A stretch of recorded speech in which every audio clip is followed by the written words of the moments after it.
දෙවී සමිදානන් වහන්සේ තුළ මා ප්‍රමවන්තේනි. ධනය වස්තුව තණ්හාව පිළිබඳව ජේසුගේ ඉගැන්වීම් වලින් උච්චතම ඉගැන්වීම තමයි ධනපතියා හා ලාසරස්ගේ උපමා කතාව. අද දවසේ දේව වචනය ප්‍රබලයි. ඔබේ මගේ හදවතට පපුවට උන්වහන්සේ කෙලින්ම අද දවසේදී අභියෝග කරනවා. මේ අභියෝගය බාරගන්න විදියට මා ප්‍රේමවන්තේනේ. සමිදානන් වහන්සේ ඉදිරියේ ඔබ ඉන්න තැන තීරණය වෙනවා.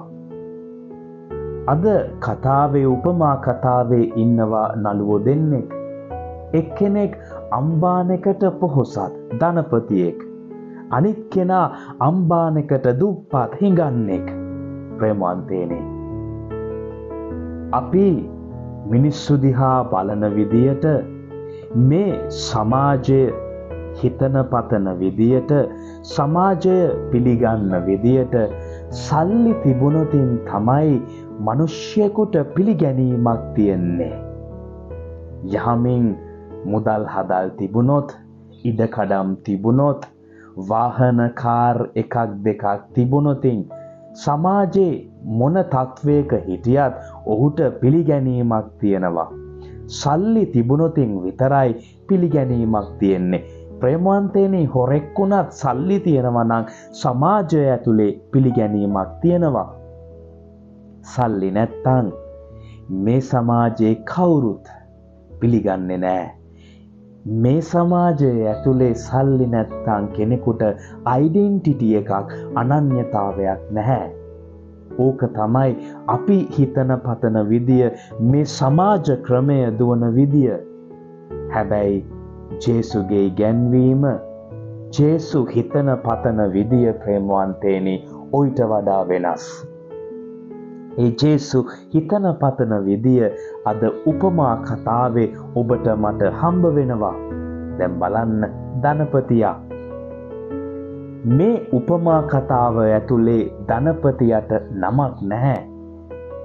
ධනපතියට නමක් නැහැ කියන එකේ තේරුම තමයි දෙවියන් වහන්සේ ඉදිරියේ ඔහුට අනන්‍යතාවයක්, ඩෙන්ටිටි එකක් නැහැ කියන එක.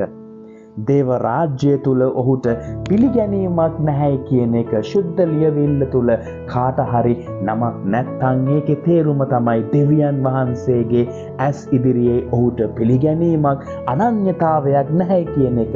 දැන් මේ ධනපතියට නමක් නැහැ.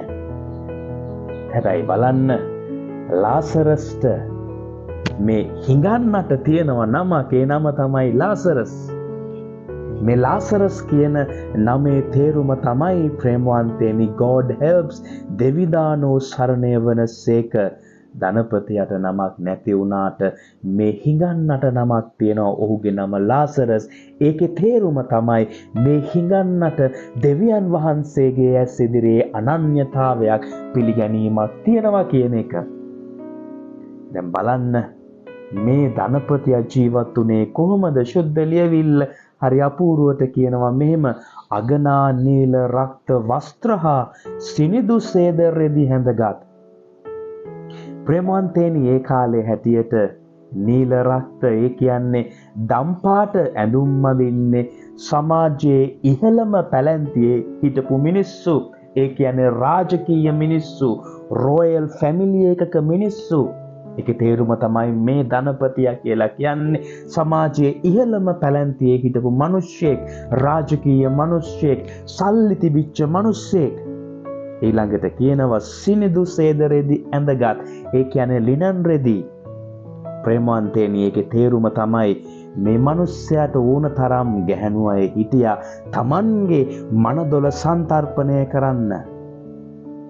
එහෙම කෙනෙක්ව අපි දැක්කම අපේ ඔළුවට එන සිතුවිල්ල තමයි මෙයා ගත කරන්නේ මාර ලයිෆ් එකක් නේ. මෙයා ගත කරන්නේ මාර, අපේ භාෂාවෙන් කියනවා නම් මාර ආතල් ජීවිතයක් නේ. පට්ට ෆන් එකක් තියෙන ජීවිතයක් නේ. මෙයාගේ ජීවිතේ මාරයිනේ. මෙයා ගත කරන්නේ වව් ලයිෆ් එකක් නේ. ඔය ධනපතියා කියන්නේ එහෙම වව් ලයිෆ් එකක් ගත කරපු මිනිස්සෙක්.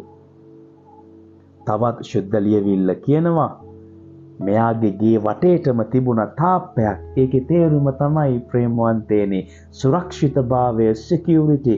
දැන් බලන්න ඕන තරම් සල්ලි තියෙනවා. ආර්ථික වශයෙන් සුරක්ෂිතභාවයක් තියෙනවා. සමාජීය වශයෙන් සුරක්ෂිතභාවයක් තියෙනවා. එහෙම සුරක්ෂිතභාවයක් එක්ක වව් ලයිෆ් එකක් ගත කරපු කෙනෙක් තමයි මේ ධනපතියා කියලා කියන්නේ. හැබැයි එහෙම වුණාට දෙවියන් වහන්සේගේ ඇස් ඉදිරියේ ඔහුට අනන්‍යතාවයක් නැහැ. දැන් ප්‍රේමවන්තයනි මේ ධනපතියාගේ ගේ ගාව ඉන්නවා හිඟන්නෙක් ලාසරස්. ඇඟේ හැමතැනම තුවාල, බල්ලෝ ලෙව කනවා, බල්ලන්ව එලෝ ගන්නවත් විදිහක් නැහැ.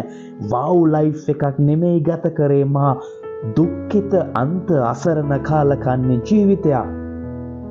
දැන් මේ ලාසරස් තමන්ගේ බඩකට පුරෝගත්තේ ධනපතියාගේ මේසෙන් වැටෙන පාන් කෑලි කාලා. හිතෙන්න පුළුවන් තමන්ගේ බඩකට පුරෝගන්න අඩුම තරමේ පාන් කෑල්ලක්වත් තියෙනවනේ. ප්‍රේමවන්තේනි ඒ කාලේ පාන් කෑලි පාවිච්චි කරේ තමන්ගේ අතේ තියෙන දූවිලි කැත කුණු ජරාව ඉඳුල් පිහදාලා විසික් කරන්න. ඒ කාලේ පාන් කෑලි කියන්නේ අද හරියට මේ සර්වියට් එකක් වගේ.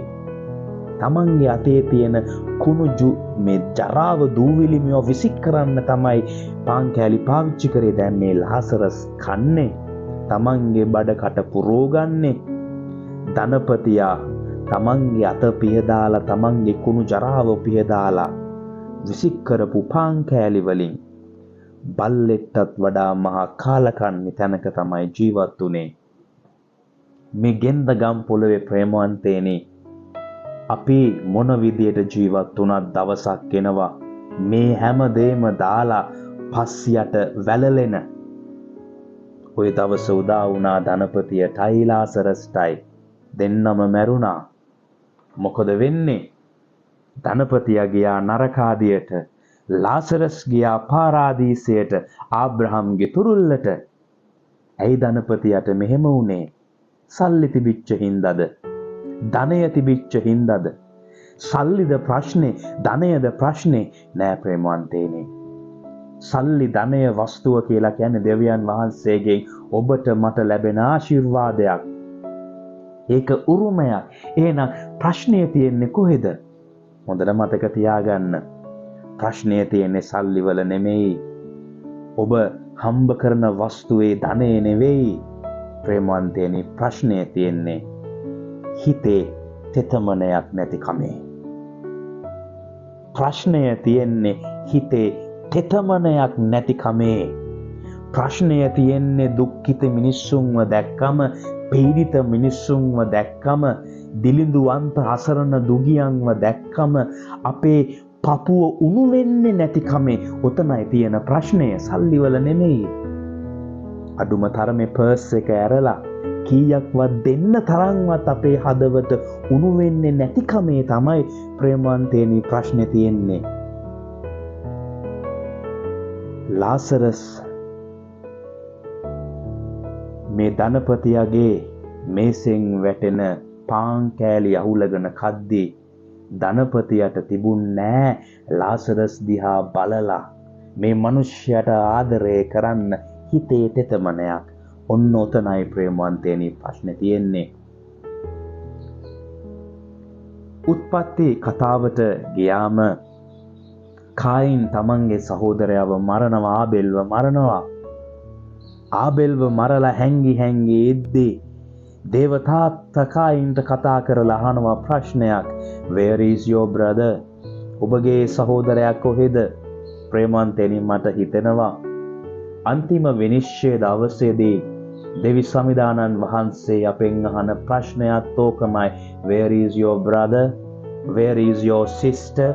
ඔබේ සහෝදරයා, ඔබේ සහෝදරිය කොහෙද? එදා ආදම් සහ එදා දෙවි සමිදානන් වහන්සේ කායින්ගෙන් ඔය ප්‍රශ්නය අහද්දී ප්‍රේමවන්තයනි බලන්න ආයෙමත් කායින් ප්‍රශ්නයකින් දෙවියන් වහන්සේට උත්තර දෙනවා. මම මගේ සහෝදරයාගේ රැකවලාද? I am my brother's keeper. එදා කායින් අහපු ප්‍රශ්නෙට දෙවියන් වහන්සේ නිරුත්තරයි.